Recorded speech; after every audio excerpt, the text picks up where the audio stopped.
Our beloved Champions League will come along and show us why. I love the Champions League. We don't need a Super League, so it's going to be really good. I would like a Super League too, it turned out. I mean, you know, is it too... Am I allowed to say that now? Yeah, after the fact you are, yeah. So as long as you weren't affecting the narrative at the time. Yeah. But you're allowed to say it, you're entitled to say it. Go on, give us your pitch as to why you now want a Super League. Look, there's a piece today by Jacob Steinberg. I love listening to Jacob Steinberg and reading his stuff over the years, but the point that this is rare tonight, and that's what makes it special, and that if this game was happening all the time, it wouldn't be special. I'm not sure that I buy that, really. Like, there's definitely a way.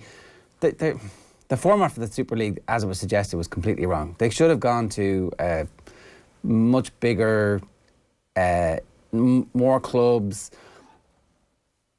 a conference system where you didn't have the games every year. So one year you'd get Real Madrid versus Chelsea, and the next year you get Real Madrid versus Barcelona, and they were essentially in the same competition, but they didn't play all the time. And it became, so you have your rivalries, which happens under lights, great, and those people meet all the time. But like, there's loads of ways to make that work. That was it. Anyway, I'm looking forward to the game tonight. Is that wrong?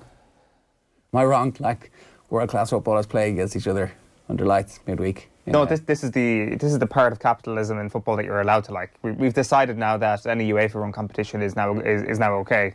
We have done the old bait and switch. While you were looking at that thing over there, we've got this other thing over here. Don't worry about it.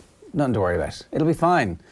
You don't need to look at the contract. You can trust me. I'm UEFA, essentially, is what's going on. Yeah, we will allow you into the competition a little more easily, but if you get into the competition as an underdog, you'll be playing tougher teams without question. You will always be playing tougher teams. It will be harder for you to qualify for the knockout stages of the competition, which is the part of the competition which is the best part. Of course, you can take part in our massive Swiss system, your 10-game league, if you want, but to qualify for the next round, you're probably going to have to beat a lot of excellent teams. Whereas if you are one of the excellent teams with a high coefficient, don't worry about it. You'll just have to beat a minnow. Yeah, and if you reach that point where you are one of those high teams with a good coefficient, highly ranked teams, then even if you don't qualify, if you've got a down year, if your manager is rubbish, if there's a massive issue in the club, we've got you covered.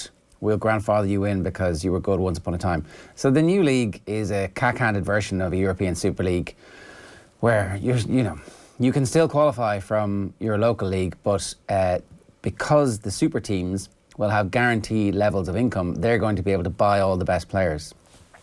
If you look at the scenario in Germany, which has been held up as this paradigm of absolute sporting excellence over the last week or so with the 50+1. It's like, oh, it's an amazing situation that they have there. Look at how brilliant their football is.